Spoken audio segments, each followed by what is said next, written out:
नमस्ते दोस्तों। आज के इस एक्सप्लेनर में हम चलने वाले हैं एक ऐसे सफर पर जो शहर की चमकती रोशनियों से बहुत दूर एक घने और सुनसान जंगल में शुरू होता है। एक ऐसी सिचुएशन जो लिटरली किसी के भी रोंगटे खड़े कर दे। इस सफर में हम कुछ ऐसे रहस्यों को अनकवर करेंगे जो हमारी लॉजिक और समझ दोनों को एक तगड़ी चुनौती देने वाले हैं। माहौल अभी देखने में भले ही शांत लग रहा हो, पर ट्रस्ट मी, इस शांति के पीछे एक बहुत बड़ा तूफान छिपा है। तो कहानी शुरू करने से पहले एक बहुत ही गहरे सवाल पर सोचिए। जब असली शक्ति और घनघोर अंधेरे का आमना सामना होता है तो जीत आखिर किसकी होती है? आज का हमारा ये पूरा विश्लेषण बस इसी एक सवाल के आसपास घूमता है। बिना वक्त बर्बाद किए सीधे सस्पेंसफुल सफर में कूद पड़ते हैं और देखते हैं कि आगे क्या होता है। Okay, let's dive into this. ये बैकग्राउंड हमारी कहानी की नींव रखता है। एक तरफ है हमारा मेन कैरेक्टर अर्जुन, एकदम मॉडर्न शहरी लड़का जो हर चीज में लॉजिक ढूंढता है। भक्ति, चमत्कार या सुपरनैचुरल जैसी चीजें उसके लिए महज अंधविश्वास हैं। और दूसरी तरफ है उसके आसपास का खौफनाक माहौल। रात के 12 बज रहे हैं, एक ऐसी पहाड़ी सड़क जो बिल्कुल सुनसान है और बाहर भयंकर तेज बारिश हो रही है। ये कॉन्ट्रास्ट देखिए, एक बेहद लॉजिकल इंसान अचानक एक ऐसी टेरिफाइंग सिचुएशन में फंस गया है जहां उसका अपने हालात पर लिटरली कोई कंट्रोल नहीं है। अब यहां से हालात तेजी से बिगड़ते हैं। पहले तो अचानक बिना किसी रीजन के अर्जुन की कार बंद पड़ जाती है। उसके ठीक बाद उसके फोन का नेटवर्क जीरो हो जाता है।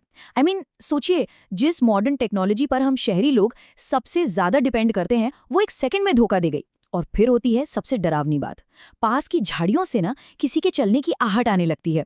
ऐसा लग रहा है जैसे अंधेरे में कोई या कुछ उसका पीछा कर रहा है। ये तीनों चीजें मिलकर एक ऐसी पैनिक वाली स्टेट बना देती हैं जिसका आप सिर्फ अंदाजा लगा सकते हैं।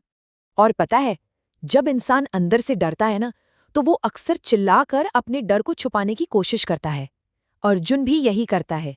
वो जोर से चिल्लाता है, कौन है वहां? देखो, मजाक मत करो, मैं डरता नहीं हूं। लेकिन सच तो ये है कि ये उसकी बहादुरी नहीं है। ये उस अंधेरे और डर पर पर्दा डालने की एक डेस्परेट कोशिश है। वो इस पिच ब्लैक जंगल में भी अपने लॉजिक और कॉन्फिडेंस को पकड़े रखने की हराश कोशिश कर रहा है। उस आहट ने उसके दिमाग के सारे लॉजिक उड़ा दिए और घबराकर अर्जुन वहां से अपनी जान बचाकर भागता है। भागते भागते वो एक ऐसी जगह पहुंचता है जो उस घंघोर अंधेरे में उम्मीद की एक लौती किरण जैसी थी। एक पुराना टूटा फूटा सा हनुमान मंदिर, और उस मंदिर में सिर्फ एक अकेला दिया जल रहा था।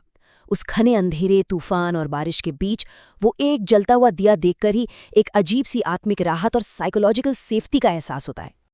Now, what's really interesting here is the unbelievable contrast. एक तरफ बाहर का माहौल जहां भयंकर तूफान, बारिश और बादलों की गरज है, और अंदर एक बूढ़े सज्जन बिल्कुल आराम से शांति से बैठे हुए हैं। बाहर की उस तबाही को वो पूरी तरह से इग्नोर कर चुके हैं और उनका पूरा ध्यान सिर्फ अपनी किताब पर है, जहां वो लगातार राम नाम लिख रहे हैं। बाहर एक वायलेंट शोर है, पर उस मंदिर के अंदर एक अद्भुत पिन ड्रॉप शांति और ठहराव है। अर्जुन हांफते हुए अंदर घुसता है और डर के मारे बोलता है कि बाहर कोई चोर या जानवर है। लेकिन उन बूढ़े आदमी का जवाब वो सच में सुनने लायक है। वो कहते हैं, बेटा, इस जंगल में चोरों से ज्यादा खतरनाक अंधेरा है। बैठ जाओ, चिंता मत करो। यहाँ ये अंधेरा वर्ड ध्यान देने वाला है।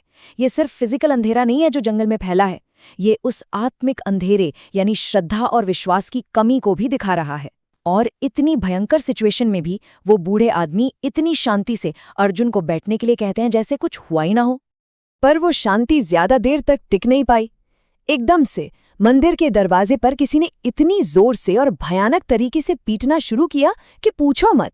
उसके साथ ही बाहर से इतनी डरावनी और शैतानी आवाजें आने लगीं, बिल्कुल जैसे कोई नेगेटिव एनर्जी अंदर घुसने के लिए पागल हो रही हो।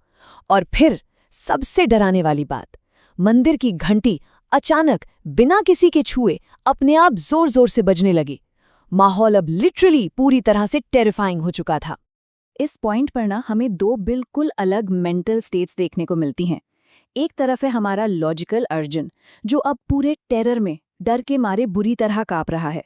उसका सारा लॉजिक, उसका दिमाग फेल हो चुका है। वहीं दूसरी तरफ वो बूढ़े आदमी बिल्कुल काम है, उनके चेहरे पर शिकन तक नहीं है। वो आराम से अर्जुन को देखते हैं और पूछते हैं, डर रहे हो? जो दिखता है वो हमेशा सच नहीं होता। हनुमान चालीसा आती है।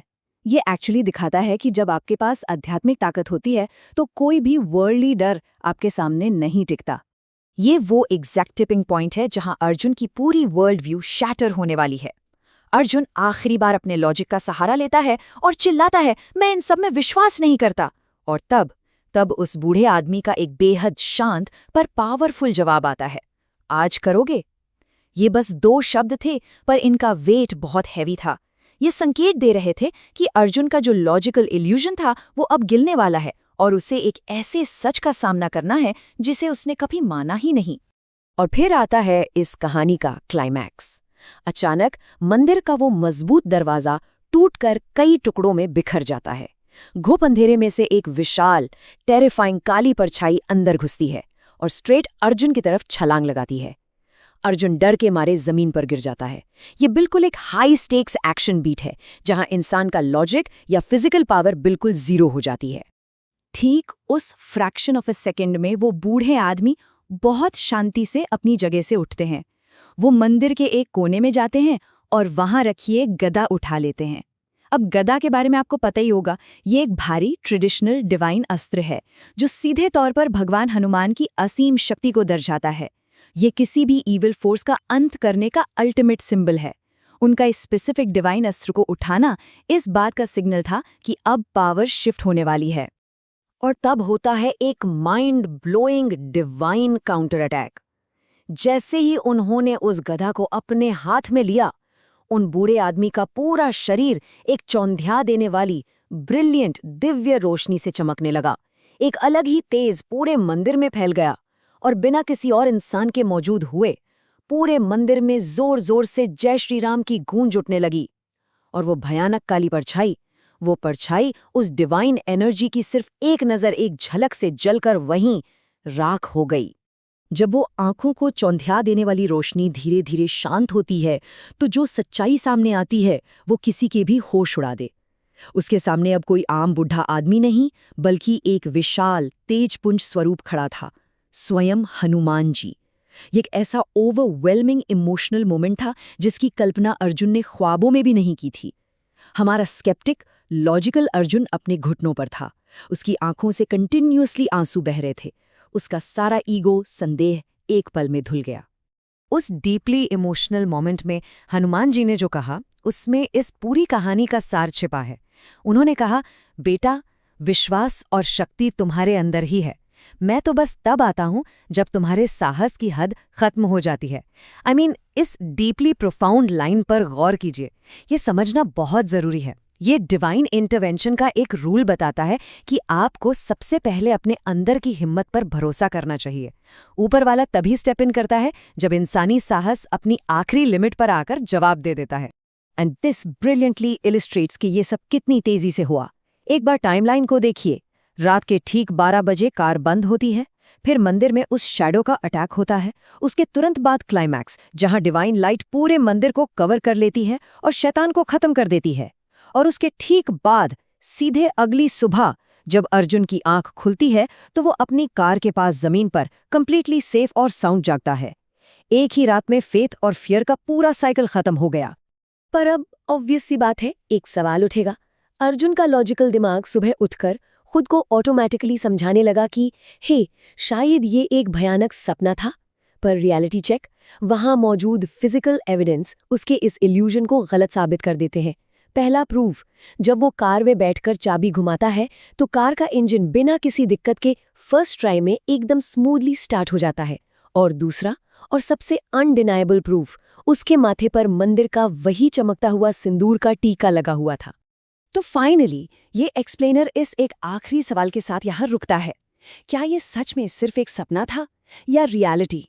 माथे पर लगा वो सिंदूर इस बात का फिजिकल सबूत था कि कल रात जो हुआ वो अर्जुन की लॉजिक ड्रिवन दुनिया से बिल्कुल बाहर की चीज थी। ये हमें याद दिलाता है कि लाइफ में कितना भी घंघोर अंधेरा क्यों ना हो, सच्चा विश्वास उसे हरा ही देता है। उम्मीद है इस कहानी ने आपको भी सोचने पर मजबूर किया होगा। अगली बार एक नए फैसिनेटिंग टॉपिक के साथ मिलेंगे। तब तक के लिए keep wondering and thanks for joining this explainer.